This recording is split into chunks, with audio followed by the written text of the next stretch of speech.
تمہارا ٹوٹ جانا غلط نہیں ہے، یہ تو تمہیں اللہ کے قریب کر دیتا ہے۔ پھر تم اللہ سے دعا کرتے ہو اور وہ خوش ہوتا ہے تو تم سے خوش ہو کر اللہ کن فرما دیتا ہے۔ تمہارے لیے بھی جلد اللہ کن فرمائے گا۔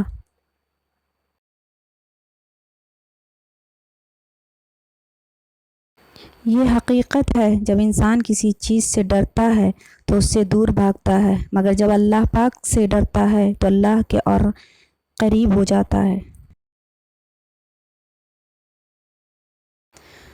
صرف دو لوگ آپ کو صحیح طرح سمجھ سکتے ہیں، ایک وہ جو آپ کے حالات سے گزرا ہو اور دوسرا وہ جس کو آپ سے شدید محبت ہو۔ انسان ہر چیز کے بغیر رہ سکتا ہے، لیکن انسان اپنے دکھ اللہ کو بتائے بنا نہیں رہ سکتا، کیونکہ اللہ ہی تو سکون عطا کرتا ہے۔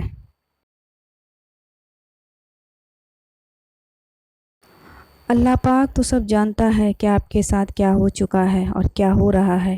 بس صبر کرنا سیکھ لے۔ جب آپ اللہ پاک کی رضا کے لیے صبر کرنا سیکھ لیتے ہیں تو اللہ پاک بھی آپ کو وہ سب عطا کر دیتا ہے جس کے لیے آپ رو رہے ہوتے ہیں۔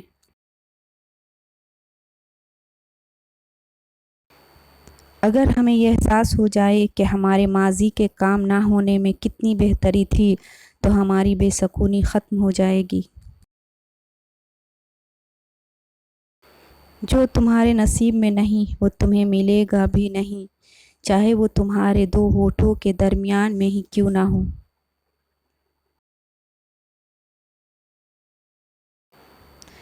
جو مقام شکوے کا ہوتا ہے وہی مقام شکر کا بھی ہوتا ہے، لیکن ہم اس مقام پر شکوہ جلدی اور شکر دیر سے ادا کرتے ہیں۔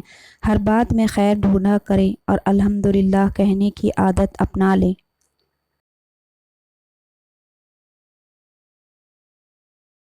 خوش نصیب انسان نصیحت کے چراغ کی روشنی میں زندگی کی تاریکیوں سے آزاد ہو جاتا ہے۔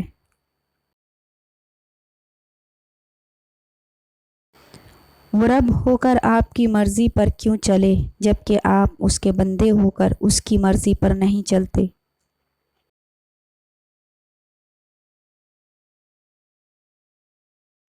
خیال رکھنا کسی کی آنکھیں تمہاری وجہ سے نم نہ ہوں، کیونکہ تمہیں اس کے ہر آنسو کا حساب دینا ہوگا۔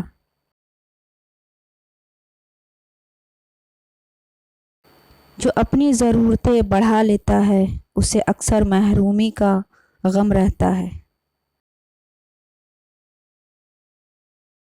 زندگی میں ساتھ دینے والے اگر بے بس اور لاچار ہو جائیں تو انہیں سنبھالا جاتا ہے، تبدیل نہیں کیا جاتا۔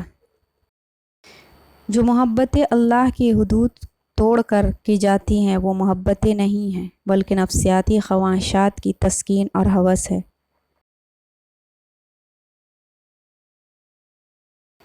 حالات کیسے بھی ہوں دعائیں مانگتے رہیں، خیر مانگتے رہیں، معجزے ہونے میں دیر نہیں لگتی۔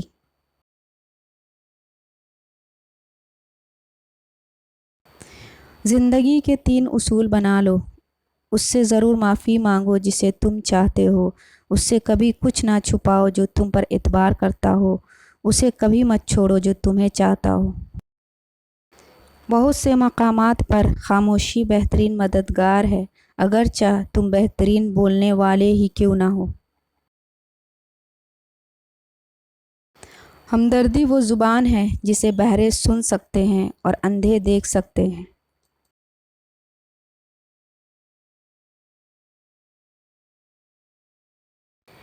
محبت یہ ہوتی ہے کہ ایک بار حضرت فاطمہ قرآن کی تلاوت کر رہی تھی، تھوڑی دور حضرت علی بیٹھے تھے تو بیچ میں ایک آیت آئی جو حضرت فاطمہ نے آہستہ آواز میں پڑھی۔ اس آیت کا ترجمہ ہے کہ ایک مرد 4 شادیاں کر سکتا ہے۔ جب انہوں نے آیت آہستہ پڑھی حضرت علی نے مسکرا کر جواب دیا، فاطمہ فکر مت کرو، میں صرف تم سے ہی محبت کرتا ہوں اور میری زندگی میں تم ایک ہی رہو گی۔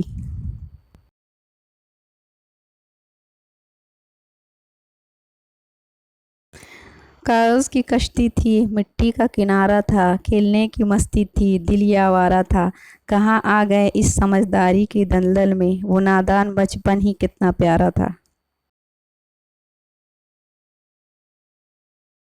جب خدا کسی بندے کو نیک بنانا چاہتا ہے تو اسے کم بولنے، کم کھانے اور کم سونے کا الہام کر دیتا ہے۔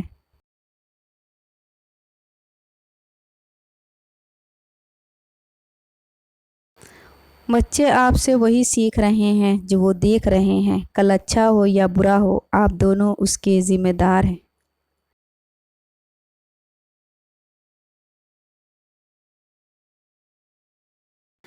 ہتھوڑے کی آخری وار سے پتھر ٹوٹ جاتا ہے، لیکن اس کا یہ مطلب نہیں کہ پہلے وار بیکار تھے۔ حقیقت بس یہ ہے کہ کامیابی مسلسل کوششوں کا نتیجہ ہوتی ہے۔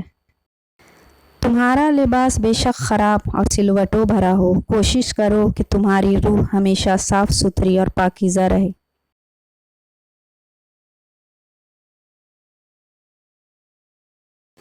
ہم نے پرندوں کے ساتھ ہوا میں اڑنا سیکھا، مچھلیوں کے ساتھ سمندر میں تیرنا سیکھ لیا، لیکن زمین پر بھائی بہن بن کر رہنا نہیں سیکھ سکے۔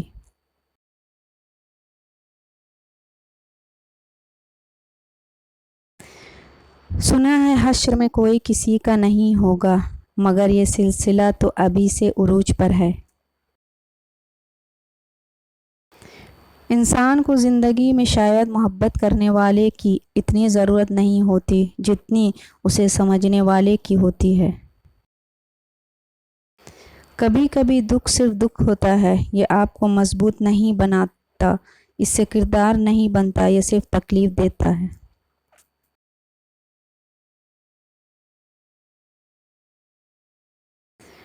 اپنی گود میں پالے ہیں پیغمبر اس نے، مومن پر واجب ہے اقصیٰ کا تحفظ کرنا۔